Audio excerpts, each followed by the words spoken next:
The Packers trading for DK Metcalf? How about the Packers trading for Davante Adams? How about the Packers signing DJ Reed, trading Jaire Alexander for Davante Adams? This is crazy. We're after the combine. We've got a ton to dig into, and we will do it on today's Locked On Packers.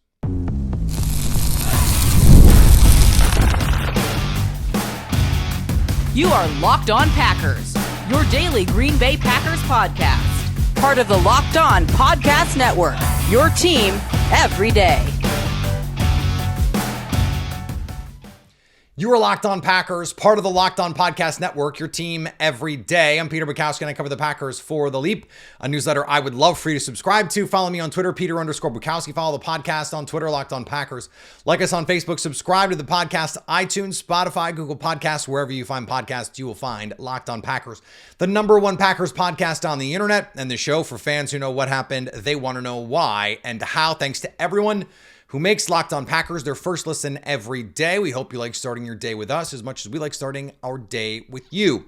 Today's episode brought to you by our friends at FanDuel. Right now, new FanDuel customers can get $150 in bonus bets if your first $5 bet wins. In case you've been living under a rock, reporting over the weekend, including from yours truly, that the Packers have at least called the Seattle Seahawks about DK Metcalf. This started with Corbin Smith, our pal over at Locked On Seahawks. He also has his own site, used to be at Seahawks for Sports Illustrated. And he reported that 3 teams, the Packers and the Patriots being 2 of them, and then a mystery third team, had called on DK Metcalf. He later added the Chiefs and the Bills calling on DK Metcalf. I happened to be in a position to confirm that part of the report. Now, this is where I have to separate what I have said and what Corbin reported and what I am able to report. On Friday for The Leap, a newsletter I would love for you to subscribe to, I reported the Jaire Alexander compensation would be bigger than you've been told. And part of that I added to Corbin's report was that the Packers believed they could get something of value. So whether it, is a 4th round pick, a 3rd round pick, but something of value. I never said a 1st round pick. That was erroneously mentioned. I never said that. But the Packers' belief, I reported, was they could get something of value for Jaire Alexander that would offset some of the draft compensation that could theoretically go out in a DK Metcalf deal. Now, that is one of 2 options, as I understand it, for the Green Bay Packers, or 2 main options. Davante Adams is another. We got the reporting now over the weekend that the Jets are open for business on that one. Come get Davante Adams, they're saying. Okay. So that is another option for the Packers, and I think allows them to go to the Seahawks and say, hey, look, if you're not willing to play on our terms and you want to bring down that asking price, which Corbin said was a 1st round pick and a player, there is not a world. I'm sorry, there is not a world where the Packers do that deal. They are not trading 23 and, Romeo Doubs or Dontavian Wicks for DK Metcalf. I just don't think that is going to happen. I don't think DK Metcalf is that kind of player, especially not at 28, especially not having to get a $30 million a year contract. I did say when I did my series that I think a 1st round pick and a top of market deal is what it would take. But that was before we got the reporting that they're listening to these phone calls. If they are listening to these phone calls, then they, I think, are ready to move on. And the fact that they are, Corbin is getting this. Remember, Seahawks, Locked On Seahawks. If Corbin is getting this, and I can't speak to his sources, I'm assuming it's from the Seahawks. And that is telling that if they are confirming behind the scenes, hey, we're taking calls on DK Metcalf, then they're willing to move on. They're not going to sit and play hardball on this. Now, that doesn't mean they're not going to try and maximize value. Of course they are. They wouldn't be doing their job if they weren't. But if you're the Packers, you're now able to say, okay, well, now we have these two great options. Davante Adams over here, DK Metcalf over here. And again, I've been on record over and over. I think the move that makes sense is Jaire Alexander for Davante Adams. But that is just me speculating. Okay, separating the reporting part from the speculating part. Now, I understand.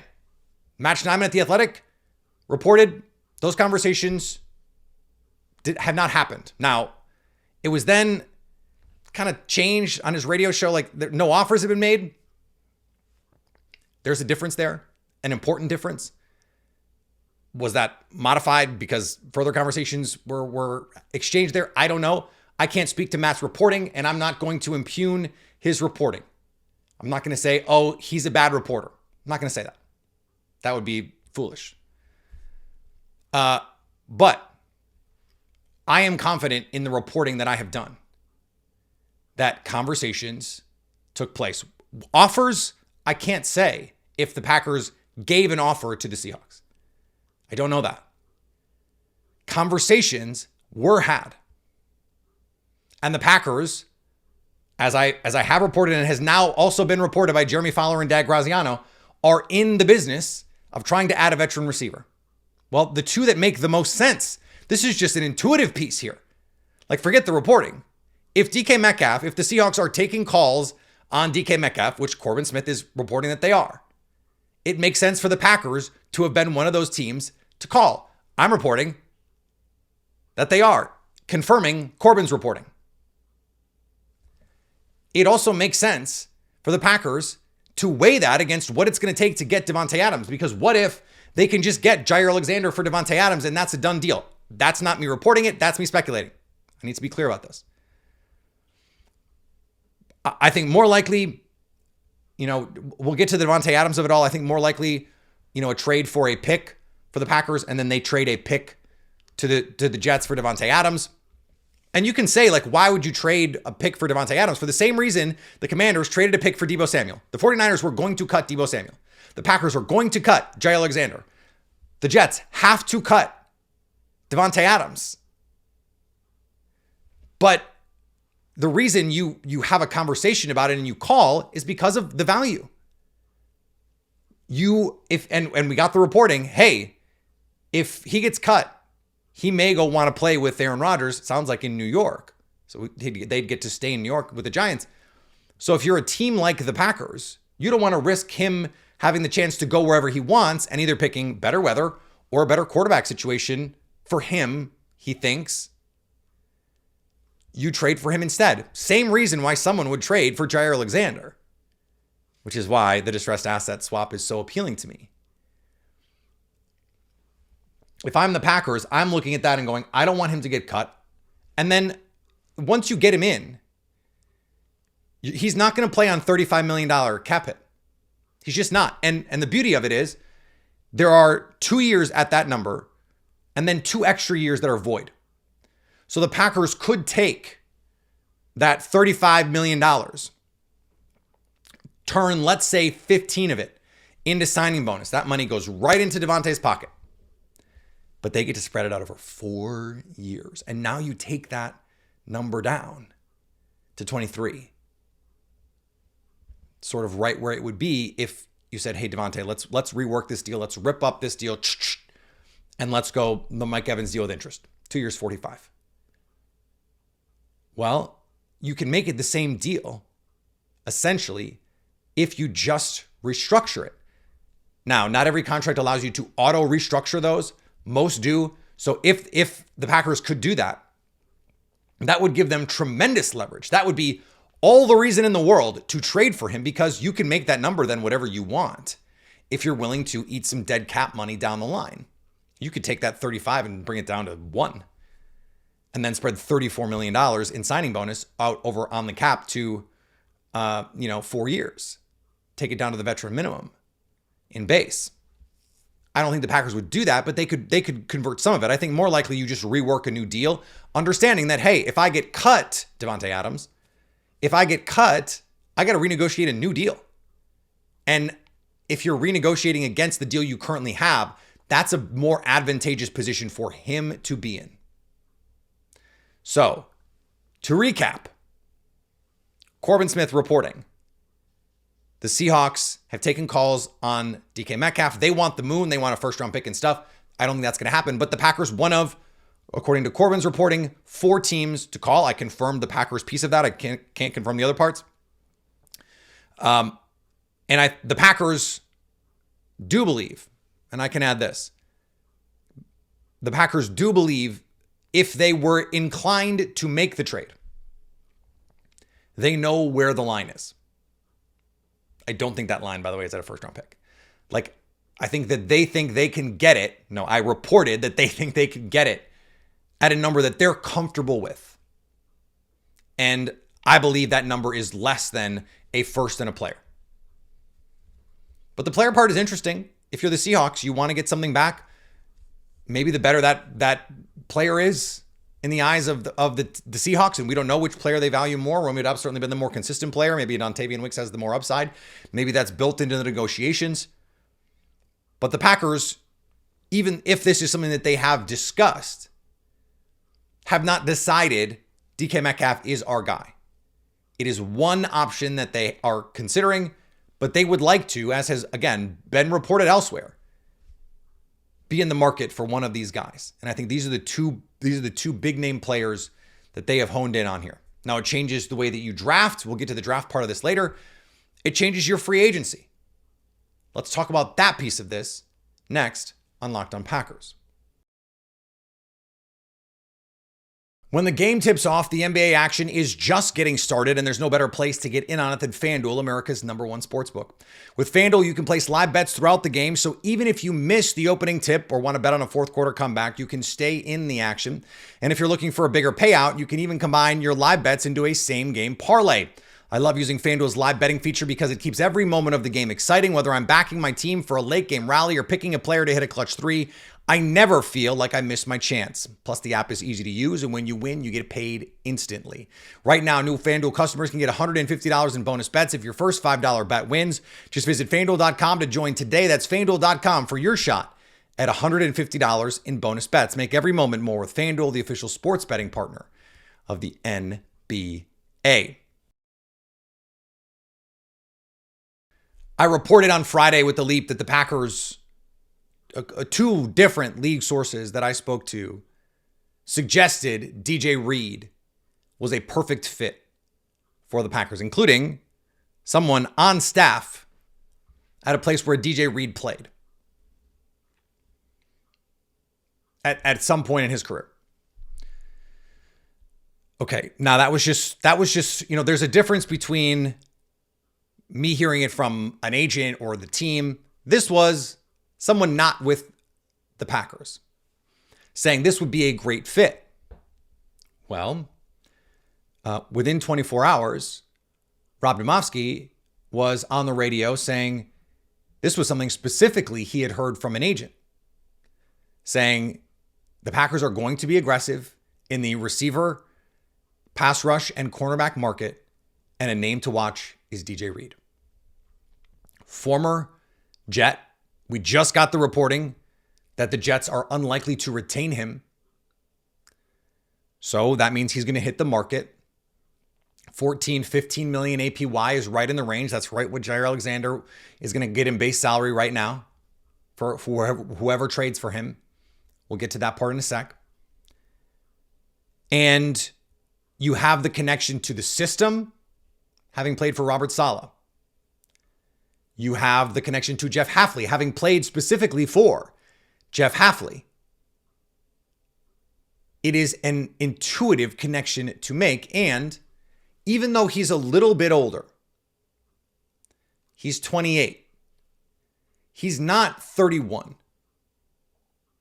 So while it would be a little atypical for the Packers to pay that level of money for that kind of player, he'd probably be the top of market corner in this free agency class anyway. But you go back and you look, Adrian Amos was an older player when the Packers signed him. No, older for that. 26 going to be 27. Zadarius Smith, 28. the year the Packers that year. So it's not crazy to think. Billy Turner, I think, turned 29 when the Packers drafted or signed him. So it's not out of the realm for the Packers to make a move like this. And with the familiarity that he has with the team, I think it makes a ton of sense. But these all fit together.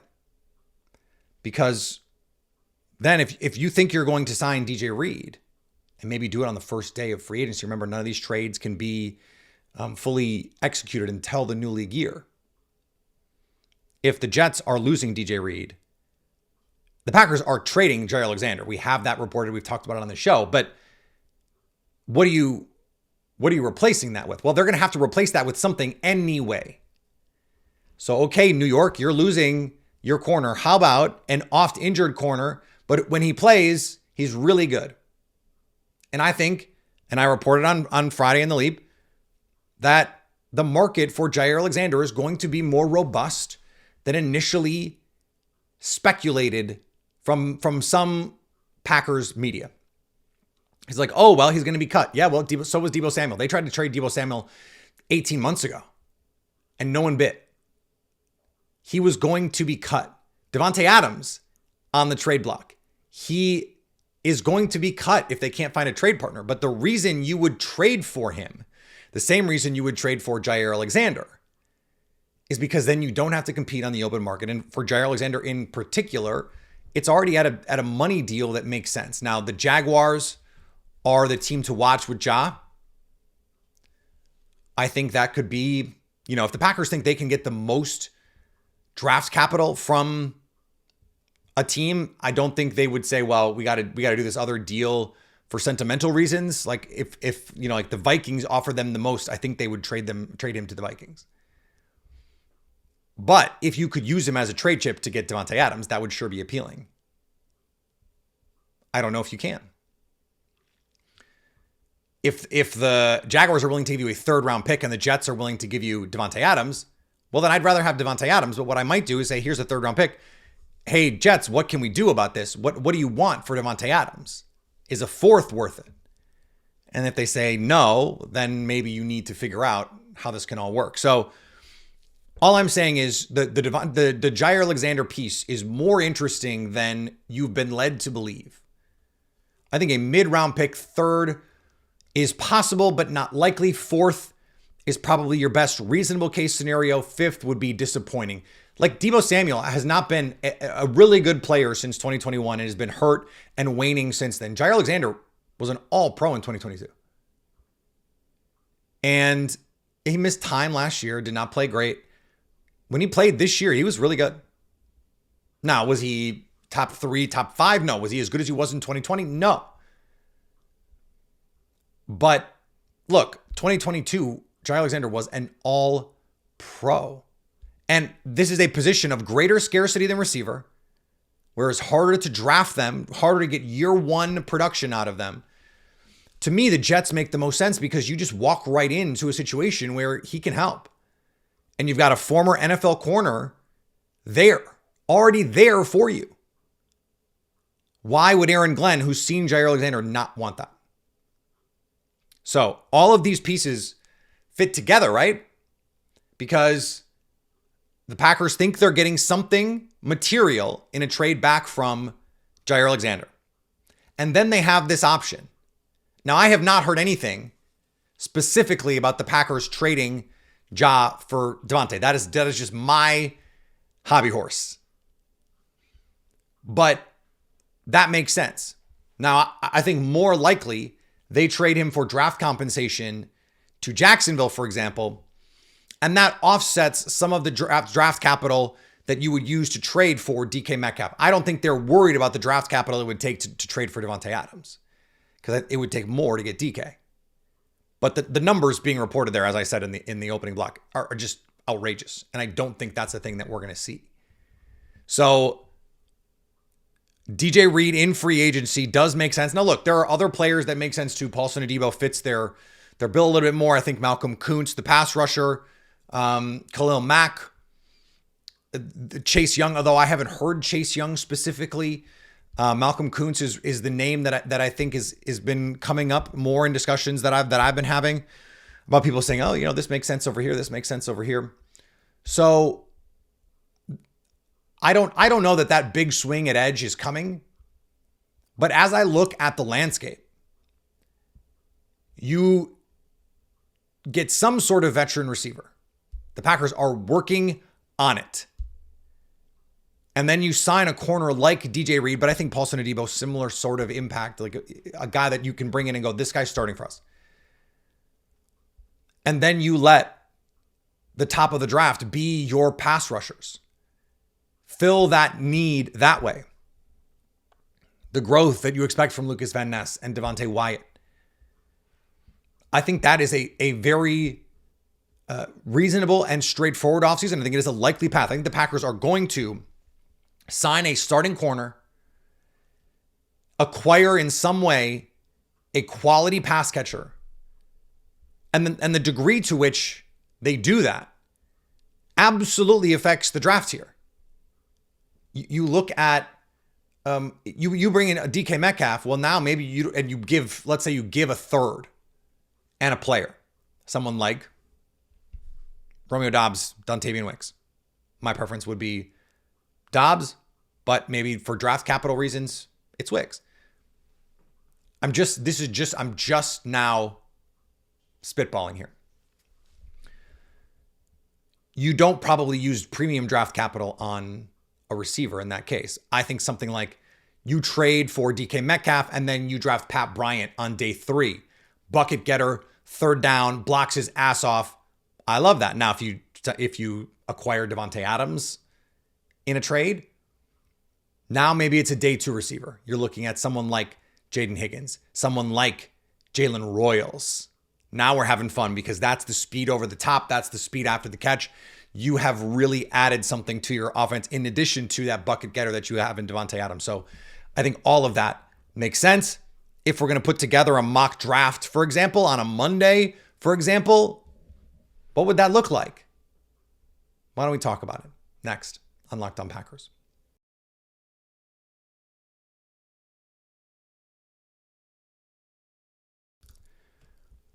I want everyone to know we will be going through some of the position groups that we didn't get to. So the pass rushers, that was a conversation we had on Friday. The guys tested well. But over the weekend, we saw the corners. Good news for the Packers. We saw the receivers. Really good news for the Packers. Basically, any receiver that the Packers could have wanted coming in, they probably want coming out. And then some. Because I think someone like Jalen Noel from Iowa State, he tested so well that even at 5'10 and change, but 195, which is where they want those receivers to be, he's so explosive, so dynamic as a tester. And then the production is there too. That maybe he tested into range with them. But so let's say, as I laid out, you go out and you get a DJ Reed. You go out and you get either one, a veteran receiver. In the first, then you are looking at pass rusher. Now, in this draft, I wanted to get Derek Harmon because I've been saying I think he is the pick at 23 if he's there. That's all fine and well and good. He wasn't there. So I have to deal with the cards that I'm dealt. This is the way the draft works. And so I picked Donovan Ezeraku. Now, we talked about on Friday the connection. He's still only 21 years old, turns 22 this year. Now, 6'2.5", 248, 34-inch arms. The length shows up. So if you're going to say, okay, well, he's not 270, he's not 6'4", 270. Well, 6'2.5", 250 with 34-inch arms and the explosiveness that he has. The 3-cone under 7 seconds, the only pass rusher in this draft on the edge to run a sub 7-second 3-cone. That is, for the Packers, you look at even the big, strong, fast guys, the Rashawn Garys, the Lucas Van Nesses, they run sub 7-second 3-cones. The Packers care about that stuff. You need horizontal explosion, linear explosion, and you need that change of direction. And then you look at the production. I mean, Ezeraku, incredibly productive as a sack guy. I think this is the one player who checks every box for the stat guys, for the athleticism people, because he's still tested like, a top 85th percentile kind of athlete. The familiarity with Jeff Hafley, he's a different type, but he's not so different. He's bigger, almost 10 pounds bigger than Clay Matthews was. Now they thought Clay Matthews could place him off the ball, but I think the same is true for Ezraku. Like he's so athletic. The change of direction is so good that if you wanted to do and we've been talking about this, I think the Packers will draft a guy like this, maybe even in the top 100. Someone like Femi Oladejo, where he's a Sam linebacker on early downs and then is a sub-package pass rusher for them. Brian Gutekunst talked about these smaller guys. They can't hold up. They can rush the passer, but they can't hold up. Well, if he's playing linebacker and not defensive end, it's a different conversation, right? This is if they're going to pick an edge rusher in the first round. Some of the guys did not test. They weren't quite as big, or they didn't test quite as well. To me, this is the guy, if it's not going to be one of these top tackles, that I have my eye on. Okay, after that, second round. You've got your pass rusher. I've got some time to get a receiver here, and I had a player who I think is, just based on the tape, a first-round player all day. Benjamin Morrison, the corner from Notre Dame. He is a consensus second-round player right now, only because of the injuries. 2 hip injuries, and checked in at the combine over 190. 193. Packers have not taken a corner with a top 100 pick below 190 since Terrell Buckley. So I don't know if he's going to work out before the draft. But this is the kind of player where you go out and you sign DJ Reed. You can take a shot on a player like Benjamin Morrison specifically because you have the insurance. And if he can't play right away, or if there's issues, whatever, you've bet on the upside, because if you do get a healthy player, he can play press, he can play zone, he can play man. As a fit for the Packers, I love Morrison. The tackling, I think, is going to be a question mark, especially with the injuries. But this is too much to pass up here. And then, as I mentioned, you add a veteran. This is sort of, splitting the baby a little bit. But in the third round, I was able to get Trey Harris from Ole Miss. And I think the reason I could get Trey Harris from Ole Miss in the third round is he didn't run crazy fast. Mid 4.5s. Now that's plenty fast for the Packers. But you watch him on tape, he is that prototypical X receiver in a West Coast offense. If you got someone like DK Metcalf to be that move player, that deep ball player, that Christian Watson type, and then you wanted to add, I think Trey Harris is what people think Dontavian Wicks could be. I think Trey Harris has that same sort of ability where it's I can get open. He had a yard per route run over 10 against man coverage last year. Now that's on 13 or 15 targets, something crazy like that. But it's still what it is. 10 yards per route run against anybody is pretty damn good in man coverage. And he's just, you don't want to tackle him after the catch. He's big. He's physical, like Dontavian Wicks. This becomes Dontavian Wicks insurance or a 1-for-1 replacement. Who knows? Maybe you have to replace him because he has to be in the DK Metcalf trade. I'm just speculating here now. Okay? I don't want to separate the reporting from the speculation part. So this is a first round that not only could I see happening, I think would be terrific for the Packers. I don't think you want to wait on the pass rusher part. History tells us, draft tells us, first round is where you get that guy. So the Packers, I think, have to use that first round pick to get that player. All right, back tomorrow. We're going to talk about the receivers. We're going to talk about the corners because some of them really showed out. I think it's important to talk about them. Who did what they needed to do, who didn't, who helped themselves, who didn't, what the Packers' options are, all of that. So we'll do that coming out of the combine tomorrow on Locked On Packers. Follow me on all the social medias. Follow the podcast. Subscribe wherever you get podcasts, wherever you listen, wherever you watch, over on YouTube. And then remember, when the new league year starts, March 12th, so that's less than a week and a half away, We will go live on any major transactions. If the Packers announce a trade, we'll be going live. If the Packers, I guess the Packers couldn't announce a trade, but if the reporters, the newsbreakers, if I announce a trade, we'll go live. If they sign a big name free agent, we'll go live. All of that coming up in March. So make sure you are subscribed over on our YouTube page so you can stay locked on Packers.